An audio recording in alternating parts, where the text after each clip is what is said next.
గత వైసీపీ సర్కార్ హయాంలో మనం చూసుకుంటే గనక అధికారం తమది కాబట్టి అడిగే వాళ్ళు ఎవరు అన్న రీతిలో ఇష్టారాజ్యంగా భూ ఆక్రమణలకు పాల్పడ్డారు. అందులో ప్రభుత్వ ప్రైవేట్ స్థలాలు అలాగే పేద ప్రజల స్థలాలు కూడా ఉన్నాయి.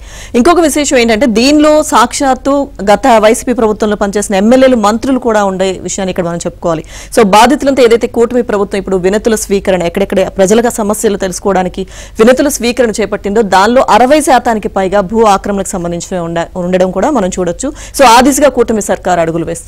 పెద్ద ఎత్తున రాష్ట్ర వ్యాప్తంగా ఈ భూ ఆక్రమణలు జరిగాయనేది వాస్తవం. వాటిపైన ఖచ్చితంగా కూటమి ప్రభుత్వం విచారణ చేస్తుందంటూ ఇప్పటికే ప్రకటించిన సంగతి అందరికీ తెలిసిందే. చూద్దాం ఆ విషయానికి సంబంధించిన వార్త. ఏం చేసినా చెల్లుతుందనుకున్నారు, అధికార వండ చూసుకుని చెలరేగిపోయారు, బెదిరించారు, భయపెట్టారు, భూములు కొల్లగొట్టారు. ప్రైవేటు స్థలాలే కాదు సర్కారు స్థిరాస్తులను కూడా వైసీపీ నాయకులు తెగబడి మరీ దోచుకున్నారు. ఊరికో భూబకాసురుడు అవతరించి అక్రమాలకు పాల్పడ్డారు. జగన్ హయాంలో జరిగిన ఈ అక్రమాలు కుప్పలు తెప్పలుగా ఇప్పుడు వెలుగు చూస్తున్నాయి. కూటమి పార్టీలు నిర్వహిస్తున్న వినతుల స్వీకరణలో వస్తున్న ఫిర్యాదుల్లో 60% భూముల ఆక్రమణ కబ్జాలవే కావడం గమనార్హం. వీటికి రెవెన్యూ అధికారుల అవినీతి కూడా తోడైంది. వైసీపీతో అంటకాగి ప్రజల ప్రభుత్వ ఆస్తులను దోచిపెట్టారు.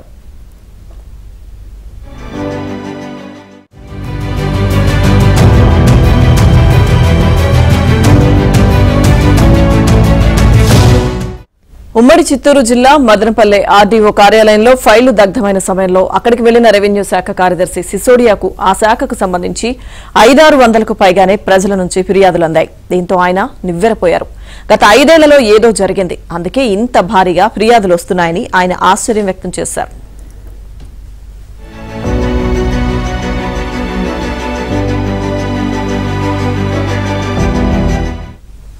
జగన్ ప్రభుత్వం దిగిపోయి 100 రోజులు కావస్తున్నా ఆయన హయాంలో వైసీపీ నేతలు చెర్రేగి చేసిన అక్రమాలపై ఫిర్యాదుల పరంపర మాత్రం కొనసాగుతూనే ఉంది. ప్రజల నుంచి వినతుల స్వీకరించే కార్యక్రమం ఎక్కడ నిర్వహించినా వైసీపీ నేతల అక్రమాలపైన ఫిర్యాదులు వెల్లువెత్తుతున్నాయి. ప్రజల నుంచి అందుతున్న వినతులను రాష్ట్ర సచివాలయం ఏర్పాటు చేసిన ఒక ప్రత్యేక విభాగం సేకరించి వాటిని సంబంధిత జిల్లాలకు అధికారులకు పంపుతోంది. ఈ విభాగం చేసిన విశ్లేషణ ప్రకారం ప్రజల నుంచి వస్తున్న వినతులు ఫిర్యాదుల్లో 60% భూ సంబంధిత అంశాలపైనే ఉంటున్నాయి. వీటిలో అధిక శాతం భూ కబ్జాల ఫిర్యాదులే కావడం గమనార్హం. గతంలో అధికారాన్ని అడ్డుపెట్టుకుని వైసీపీ నేతలు భారీగా ప్రభుత్వ ప్రైవేటు భూములను ఆక్రమించుకున్నారని, అధికారులను అడ్డుపెట్టుకుని కబ్జాలకు పాల్పడ్డారని ఫిర్యాదుల్లో పేర్కొంటున్నారు. ఉత్తరాంధ్రలో విశాఖ నగరం చుట్టుపక్కల ప్రాంతాలు, రాయలసీమలో తిరుపతి, చిత్తూరు, అన్నమయ్య జిల్లాలు, గుంటూరు, ప్రకాశం జిల్లాల నుంచి భూ కబ్జా ఆక్రమణలకు సంబంధించిన ఫిర్యాదులు ఎక్కువగా వస్తున్నాయి.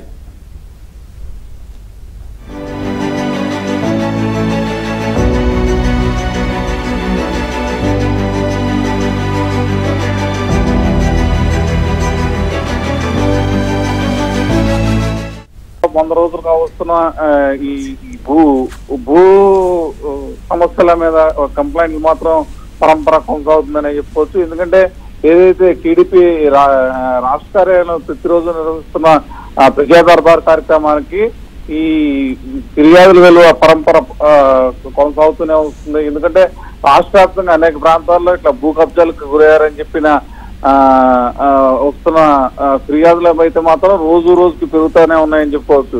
ఎందుకంటే వీటన్నింటినీ కూడా ఒక శాశ్వతమైన పరిష్కార మార్గం చూడాలని చెప్పి ఆలోచనలో అటు టీడీపీ నాయకులు కానీ ప్రభుత్వ యంత్రాంగం ఉంది. దీనికోసం ఒక ప్రత్యేక కార్యాచరణ కూడా రూపొందించబోతున్నారు. రేపు సెప్టెంబర్ 2వ తేదీ నుంచి కూడా రాష్ట్ర వ్యాప్తంగా రెవెన్యూ సదస్సులు నిర్వహించి ఈ సమస్యలన్నిటి కూడా చెక్ పెట్టాలని నిర్ణయించుకున్నారు. ప్రధానంగా చూస్తే కనుక అటు చిత్తూరు జిల్లా, తిరుపతి, అటు కడప ఈ ప్రాంతాల నుంచి ఎక్కువగా భూ సమస్యల మీద ఫిర్యాదులు వస్తున్నాయి. అదేవిధంగా గుంటూరు జిల్లా, ప్రకాశం జిల్లా ప్రాంతం నుంచి వస్తున్నారు.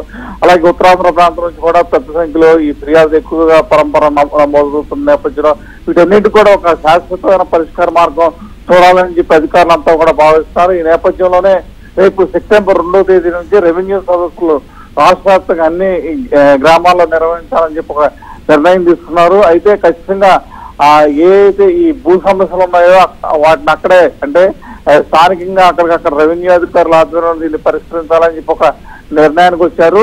అయితే ప్రధానంగా చూస్తే కనుక అనేక సమస్యలు అటు భూ లావాదేవీలు ప్రధానంగా చూస్తే ల్యాండ్ టైటిల్ కావచ్చు, లేకపోతే రికార్డులు తారుమారు కావచ్చు, ఎన్నింటి కూడా ప్రధానంగా రోజు కూడా ఈ టీడీపీ కేంద్ర కార్యాలయంలో వస్తున్న కంప్లైంట్ల రూపంలో వస్తున్నాయని చెప్పుకోవచ్చు. ఇవన్నింటిని కూడా స్ఫూర్తి చేసిన టీడీపీ నేతలు వీటన్నిటి కూడా ఒక శాశ్వత పరిష్కార మార్గం అనేది ఒకటి ఉండాలి అనే తలంపుతోనే రేపు ఈ సెప్టెంబర్ 2వ తేదీ నుంచి కూడా రెవెన్యూ సదస్సులు నిర్వహించి అక్కడికక్కడ ఆ సమస్యల పరిష్కారానికి ఒక పరిష్కార వేదికనైతే ఏర్పాటు చేయబోతున్నారు.